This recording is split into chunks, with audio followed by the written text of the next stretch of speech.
Salut les amis, bienvenue encore une fois sur ma chaîne YouTube, bienvenue dans cette nouvelle vidéo.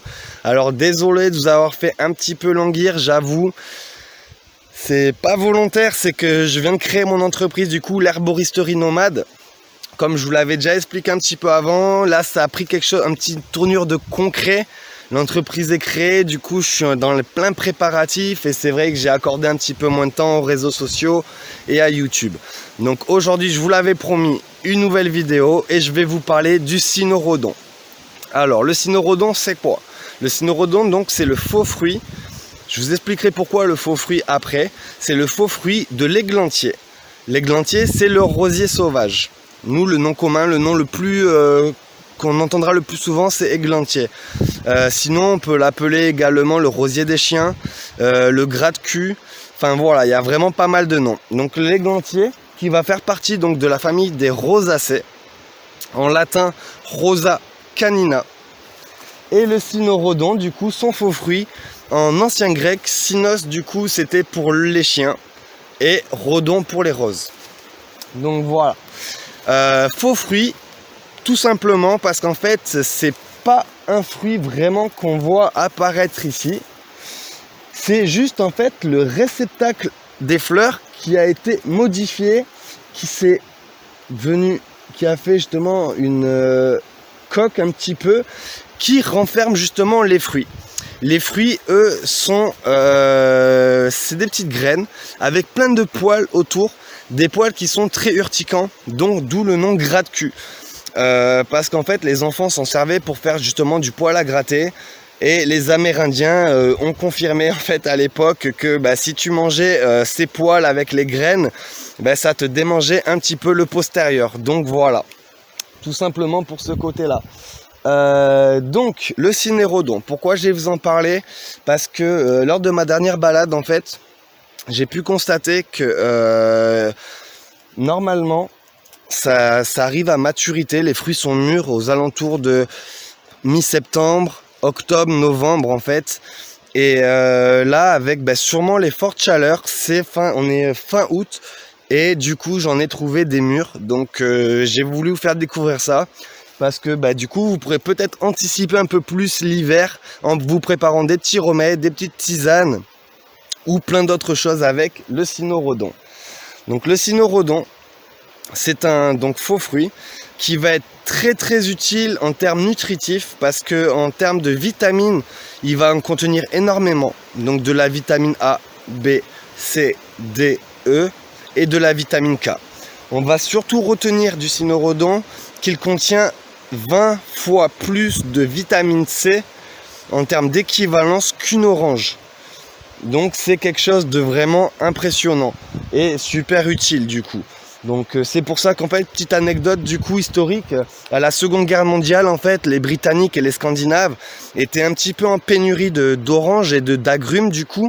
Donc ils se servaient du coup des cynorrhodons pour justement combler cette carence et ils le préparaient sous forme de soupe ou de petits biscuits à base de cynorrhodon afin justement de leur apporter les nutriments qui manquaient. Voilà. Donc pour ce côté-là. Ensuite, ça va être une plante qui est anti-inflammatoire. Là, maintenant, je vais commencer à rentrer un petit peu dans le côté médicinal de cette fabuleuse découverte. Donc, c'est que ça va avoir un côté anti-inflammatoire qui va aider à combattre, en fait, les états grippaux, les rhumes. Donc, en prévention, c'est très bien. Ça permet vraiment de renforcer nos défenses immunitaires, ce qui est très très important en fait en hiver. C'est d'avoir des défenses immunitaires optimales afin d'éviter en fait les petits agréments de l'hiver. Voilà.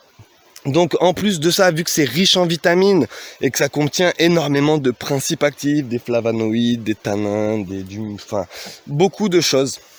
Donc vraiment c'est très très intéressant. Pour son style de consommation, c'est assez simple à consommer en fait. Là, quand on a l'arbre derrière nous, il suffit, alors avec le téléphone dans la main ça va pas être facile, du coup je vais vous montrer en fait après comment le consommer quand on se balade dans les bois et vous verrez, franchement, c'est excellent. Alors quand c'est à ce stade-là, que c'est bien rouge, alors là il y en a des oranges encore, hein, mais il faut qu'il soit bien rouge. Donc quand c'est bien rouge, il suffit juste de l'ouvrir en deux.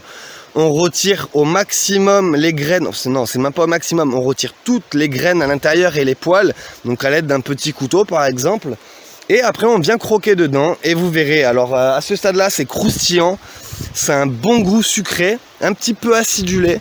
Alors moi, c'est mon avis personnel, je trouve que c'est un léger goût de pomme et de prune pas mûre. La prune pas mûre, la prune qui arrive à maturité en fait, qui a ce petit goût acide.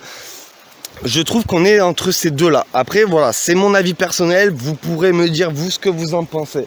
En tout cas, c'est vraiment donc un fruit à pas hésiter à aller cueillir. Vous pouvez y aller donc vraiment à partir de septembre, vous pouvez y aller, il y en a partout. Par contre, un petit conseil, et puis c'est vraiment quelque chose à quoi je tiens, c'est que lorsque vous allez en cueillir, rasez pas tout l'arbuste. L'arbrisseau, pardon, parce que c'est pas un arbuste, c'est un arbrisseau. Mais rasez pas tout. Prenez en moyenne, voilà, moi je pars de 1/3 grand maximum de ce qu'il y a sur l'arbre afin de pouvoir en laisser aux animaux, parce que c'est une fructification qui va en fait durer, vous en trouvez jusqu'à mars, jusqu'à ce que la plante se régénère et commence à refaire des feuilles et reparte. Donc l'année dernière on en a mangé avec un ami à moi en février par là. Donc voilà, on peut en trouver tout l'hiver, mais par contre ça reste vraiment une source d'alimentation pour pas mal d'oiseaux, des insectes et tout ça. Donc voilà, moi j'en laisse vraiment un maximum parce que l'hiver ça peut être très très dur pour eux. Et voilà, donc on partage un petit peu les biens de la nature, voilà, ça c'est chacun fait ce qu'il veut après, mais c'est ce que je recommande. Donc maintenant, comment préparer le cynorrhodon? C'est super simple, vous pouvez faire des tisanes, des décoctions, vous pouvez également faire des teintures mères ou des teintures tout simplement, donc une alcoolature en fait, une macération dans de l'alcool. Vous pouvez en faire un ketchup, donc à base de sauce tomate et de cynorrhodon. Le cynorrhodon remplacera le vinaigre et le sucre au final, donc vous pouvez en faire un ketchup très très nutritif. Vous pouvez en faire, j'ai vu, des bières et du vin. Donc le vin je le savais, mais pour les bières, là ça sera plutôt un brasseur de venir faire son retour d'expérience et je serais vraiment ravi de pouvoir goûter ça un jour. Donc voilà, pour tout ce qui est côté un petit peu donc culinaire, médicinal et tout ça. Donc maintenant je vais vous laisser en image avec quelques photos afin de pouvoir le reconnaître. Donc vous verrez, c'est très simple, on dirait un rosier clairement. Les feuilles sont vraiment caractéristiques du rosier, avec les épines qui vont avec, les épines qui ressemblent à des canines de chiens. Donc ça peut être aussi dû à ça le nom, donc Cynos rhodon, pardon. Donc voilà, faut vraiment pas s'en priver. Et surtout, voilà, n'hésitez pas à aller en cueillir, préparez-vous-en d'avance pour cet hiver, préparez-vous des tisanes avec un bon petit goût sucré. Et faut pas s'en priver, c'est gratuit, c'est là, il y en a partout. Donc voilà. J'espère que cette vidéo vous a plu. Alors effectivement, à la base, on m'avait prêté un trépied pour faire un truc un peu cadré et tout ça. Mais il y a énormément de vent, le trépied tenait pas. Et voilà, donc je remercie quand même Charlotte qui m'a prêté son truc pour appuyer de loin, c'est beaucoup mieux. Voilà, merci encore. Et puis merci à vous d'avoir suivi cette vidéo. Je vous en referai régulièrement encore, mais là je vous avoue, comme je vous le disais, avec l'entreprise et tout, c'est un petit peu compliqué, mais je vais quand même vous en faire, vous inquiétez pas. Si vous avez des suggestions de plantes et tout, n'hésitez pas à me mettre ça en commentaire, je regarderai, ou en message, ou sur les réseaux sociaux. N'hésitez pas, vraiment, faites-vous plaisir, venez me parler, il n'y a aucun souci, je suis là aussi pour ça. Et puis encore une fois, merci de l'attention que vous portez à mes vidéos. N'hésitez pas à partager si c'est pas encore fait. Plus il y aura de monde et mieux c'est pour moi, mieux ça me permettra justement de continuer à développer mon activité et puis faire vivre un petit peu ce métier, quoi, parce que herboriste en France c'est un petit peu compliqué. Donc voilà, on est là pour ça. Et puis prenez soin de vous. Je vous dis à très très bientôt dans une nouvelle vidéo. Et puis salut quoi. Tchuss. Ouais, bon, j'avais oublié du coup de vous préciser qu'à la fin de la vidéo, j'allais vous montrer comment ouvrir un cynorrhodon et pouvoir le consommer tel quel dans la nature. Donc ici, on avait notre cynorrhodon Voilà, donc on va l'ouvrir avec un couteau ou même avec les ongles et tout. Bon là, il manquait un petit peu de maturité ce que j'ai pris. Mais bon, c'était des beaux spécimens, donc je voulais vous montrer ça, ça serait plus simple. Donc à l'intérieur, on voit bien ici, donc les graines, donc les fruits à l'intérieur, qui sont recouverts de poils. Alors, est-ce qu'on va réussir à voir les poils? Je suis pas sûr. Mais quand vous l'ouvrirez, vous le verrez par vous-même. Donc, ce qu'il faut faire, vous ouvrez votre cynorhodon, vous sortez les graines avec les poils qui sont autour, et à la fin, vous obtiendrez ça. Hop, il est tombé, désolé. Putain. Voilà, voilà. Donc, à ce stade-là, eh ben là, il n'y a plus qu'à croquer. Et puis là, voilà, c'est délicieux. C'est vraiment super bon. Donc, voilà. Ça, il y en a partout dans la forêt. Ouais, c'est sucré et tout. C'est vraiment... Allez-y, faites-vous plaisir, les amis. Et puis, ben, ce coup-ci, c'est la fin de la vidéo. Et puis, surtout, n'hésitez pas. Ah, si, petit point. J'ai eu des amis qui m'ont demandé des produits pour l'arthrose. Et bien, le cynorhodon est vraiment conseillé aussi pour l'arthrose grâce à son côté antioxydant. Donc, qui va lutter contre les rhumatismes, l'arthrose, l'arthrite. Et c'est vraiment très efficace. Donc, voilà. Après, je vais faire des tisanes à base de cynorhodon, tout ça, pour tout ça. Donc, encore une fois, n'hésitez pas à me contacter. Et voilà. Sur ce, ben, je vous souhaite une excellente semaine, encore une fois. Et ça fera le deuxième au revoir, mais bon, jamais 203. Allez, bonne fin de journée les amis. Salut, salut.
Stick him in the scupper with a hose pipe on him. Stick him in the scupper with a hose pipe on him.